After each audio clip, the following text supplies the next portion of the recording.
Dr. Richard Coleman's sharp voice cut across the lecture hall, silencing more than 200 students. His eyes locked onto Marcus Johnson, the only black student sitting boldly in the front row of Princeton University's advanced physics class. "What are you doing in my class?" Coleman repeated, adjusting his glasses as he stepped closer. Marcus, just 19, sat calmly, unfazed by the growing hostility in the professor's tone. He wasn't officially enrolled, yet he had walked in and taken a seat at the front, as though he belonged there. To Coleman, a world-famous physicist with awards and groundbreaking theories, it felt like an insult. "This course is for students with exceptional IQs," Coleman said coldly, "not for those who got in through quotas." Murmurs rippled through the room. Marcus's voice was steady. "I'm here to learn physics, sir." Coleman gave a mocking laugh. "Learn physics? Do you even understand what's on this board?" He gestured at the chalkboard full of complicated equations. No one in that room knew Marcus's story. They didn't know he had grown up in a rough Newark neighborhood, where schools barely had proper teachers.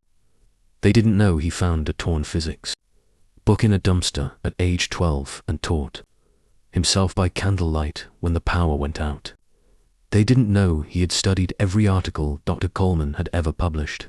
With a fake smile, Coleman pointed to a complex problem on the border. Quantum electrodynamics equation, so advanced it would take even experts hours to solve. "If you're so eager, why don't you solve this?" The students exchanged uneasy glances. They knew it was a trap, a way to humiliate Marcus. Marcus stood, walked to the board, and picked up the chalk. The memories of his lonely nights studying, the laughter of kids who mocked his love for science, all rushed back. But his hands were steady. "You have 1 hour," Coleman announced smugly. Marcus studied the problem for a moment, then asked calmly, "Do you mind if I solve it using the Coleman-Weinstein approach?" The professor froze. That method was something he had developed with a colleague years ago, published only in rare journals. How did this boy know about it? As Marcus began writing, the room grew quiet. His movements were confident, his equations flowing like music on the board. Students leaned forward, stunned. Min, a research fellow working under Coleman, recognized instantly this wasn't just a copy of theory. Marcus was improving on it. Coleman's smugness turned into disbelief. The way Marcus handled concepts that made graduate student struggle suggested a mind far more powerful than he had assumed. Minutes passed. 20, not 60. Then Marcus put down the chalk. The problem was solved completely. The room fell into silence, not of mockery anymore, but of shock and awe. "This is impossible," Coleman whispered, standing to check the solution. "You must have memorized it." Marcus shook his head. "No, sir. I didn't memorize it. I just used the transformation you published in the Journal of Quantum Physics back in 2020, but I simplified it, removing 3 unnecessary steps." Coleman froze, his face pale. That article was one of his most obscure works, barely cited by anyone. How could this young man know it so well? "Class dismissed," Coleman snapped suddenly. Then, pointing straight at Marcus, he barked, "You, my office, now." Students whispered excitedly as they left the room. Near the door, Min, the research assistant, dropped some papers and asked Marcus softly to help her gather them. As they crouched down, out of view, she whispered, "He's going to try to ruin you. Meet me at the library, physics section. 7 p.m., bring a flash drive." In Coleman's office, decorated with photos of him beside Nobel Prize winners and presidents, the professor's tone grew sharper. He slammed a folder on the desk. "Who solved that equation for you? Your record says you came from a Newark public school. No math Olympiads. No science fairs. Nothing. Explain yourself." Marcus took a slow breath. "I taught myself, sir, since I was 12. Lies. Coleman's fist hit the table. Someone's using you to embarrass me. Was it Takahashi? Goldstein from MIT? No one is using me, Marcus replied firmly. Test me on anything you like. Coleman narrowed his eyes. Fine, write me an essay on superstring theory. 10 pages, equations included. I want it by Friday. Impossible without formal training. I'll have it ready by Thursday, Marcus said, holding his gaze. Leaving the office, he felt drained. That confrontation wasn't part of his plan. For 6 months, he had been preparing carefully to get into college. After Princeton rejected his scholarship, application 3 times, despite perfect grades, he had devised a bold strategy. At 7 o'clock that evening, Marcus met Min in the quiet library. He looked at her suspiciously. Why are you helping me? Because I know what it's like to be judged by how you look. Not what you know, she said. Then she showed him a flash drive. Coleman isn't just prejudiced, he's a fraud. 2 years ago, he stole a theory from an international student and claimed it as his own. When the student complained, he was expelled. And his next paper, revolutionary? But it isn't his either. It belongs to Professor Thompson. He died before publishing it. The words hit Marcus hard. How do you know this? I'm his assistant. I see everything. That night, in the cramped apartment he shared with his exhausted nurse mother, Marcus pulled up the loose floorboard, hiding his secret world.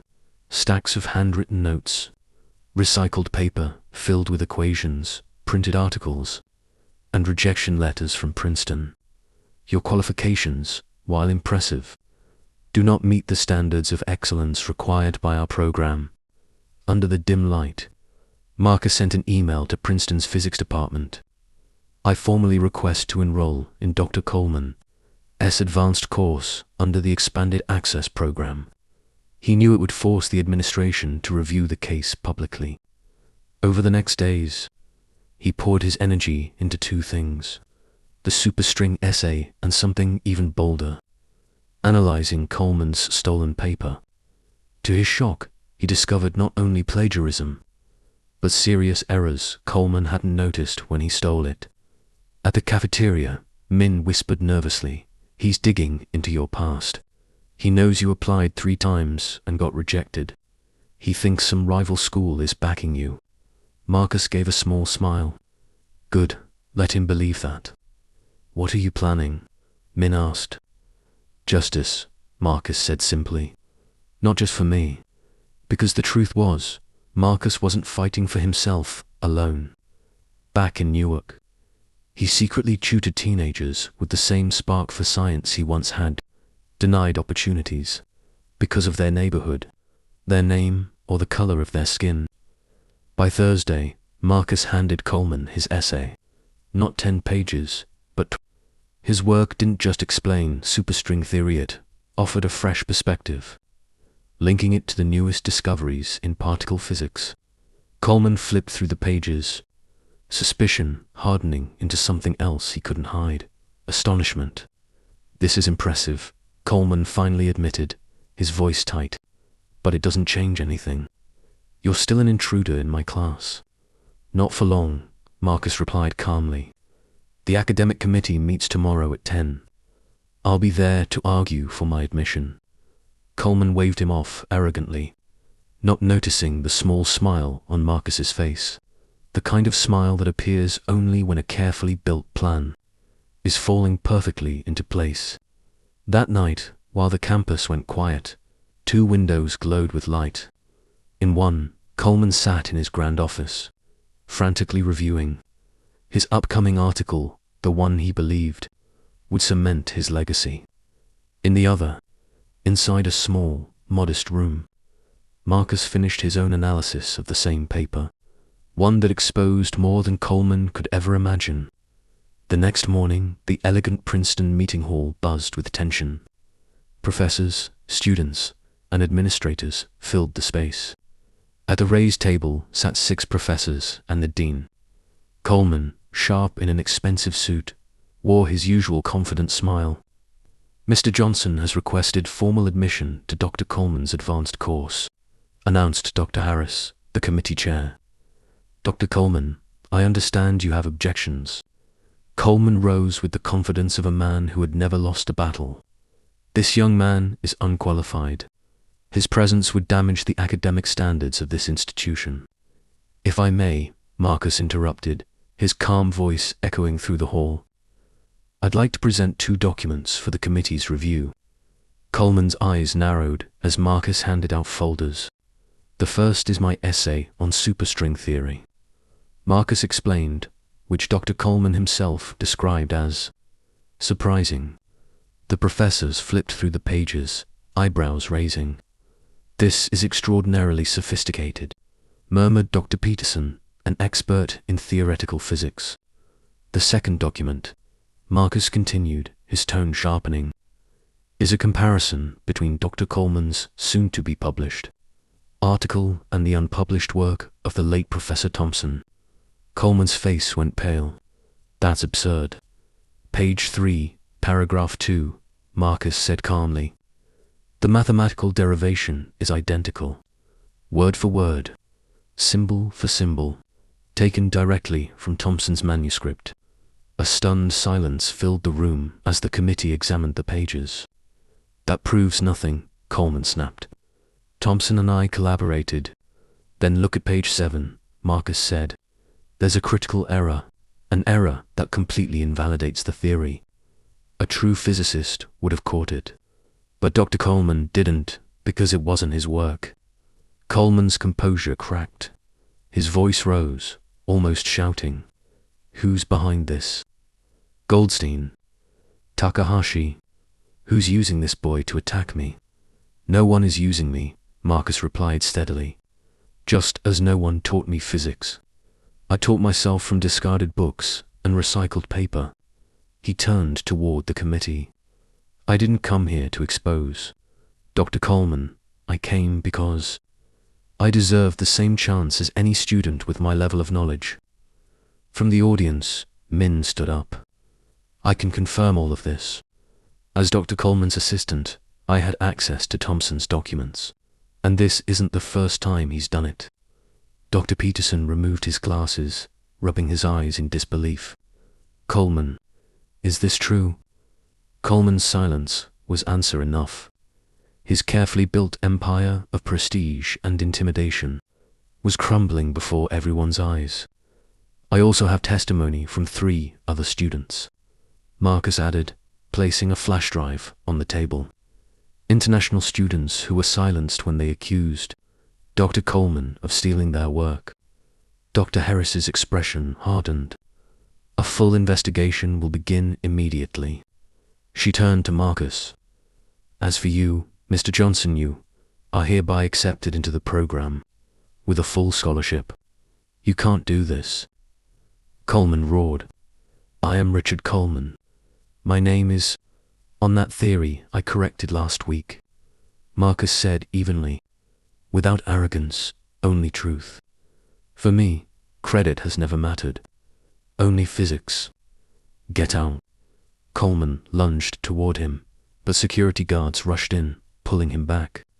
Dr. Coleman Harris declared firmly, You are suspended from duty until the investigation is complete.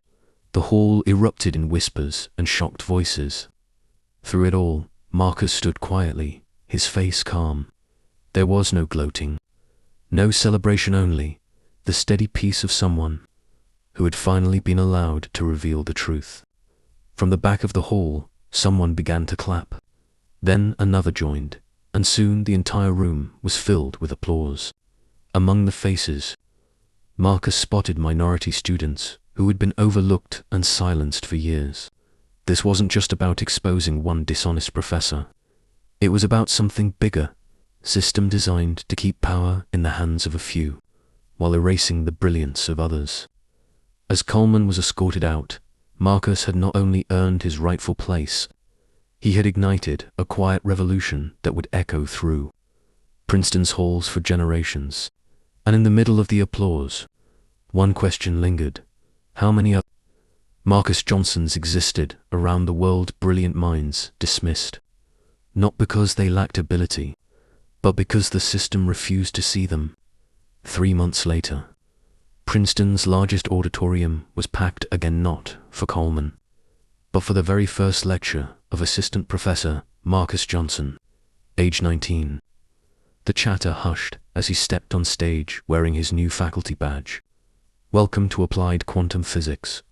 Rethinking the fundamentals," Marcus said, his confident voice filling the very room where he had once been humiliated. In the front rows sat students of all backgrounds: Black, Latino, Asian, white, many of whom had never dared to imagine themselves in advanced physics. In the audience was Marcus's mother, who had traded a hospital shift just to watch her son teach. Marcus had become more than a student. He was a symbol of change. The investigation into Coleman revealed decades of plagiarism and systemic discrimination. 6 professors were investigated. 2 resigned after their own corruption came to light.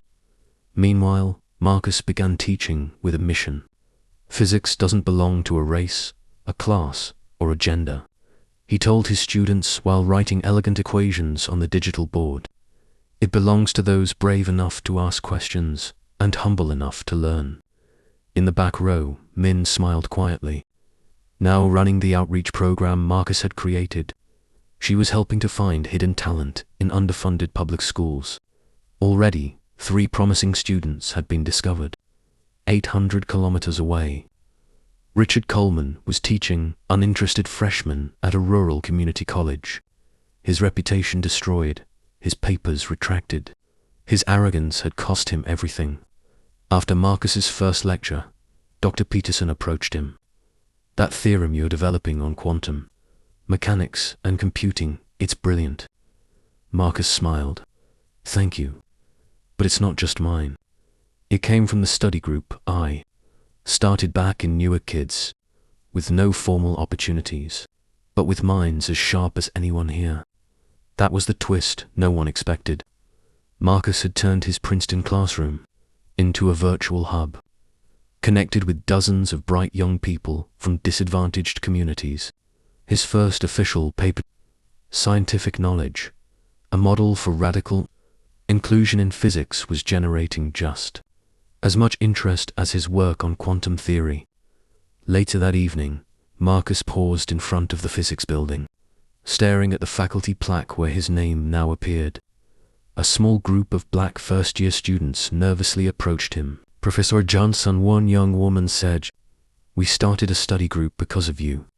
Some of us were about to give up before we heard your story." Marcus smiled gently, remembering himself just months earlier. "The biggest barrier to knowledge has never been our ability," he told them. "It's the world trying to convince us that we don't belong. But when you prove your worth, you don't just open the door for yourself. You build pathways for everyone who comes after you." That night, in his new apartment near campus, Marcus reviewed the application of a gifted teenager from Chicago, whom Min had recommended. On his desk sat 2 things side by side: a framed Princeton rejection letter and a handwritten note that read, "Sometimes you have to break down the door they keep closing on you." Marcus Johnson's story reminds us that true genius isn't measured by knowledge alone, but by the courage to face a system designed to exclude. And true justice isn't just winning. It's changing the rules so others can win too. If you've ever faced obstacles just because of who you are, share your story in the comments. And don't forget to subscribe for more stories that prove the greatest revolution begins the moment we refuse to accept the limits others try to place on us.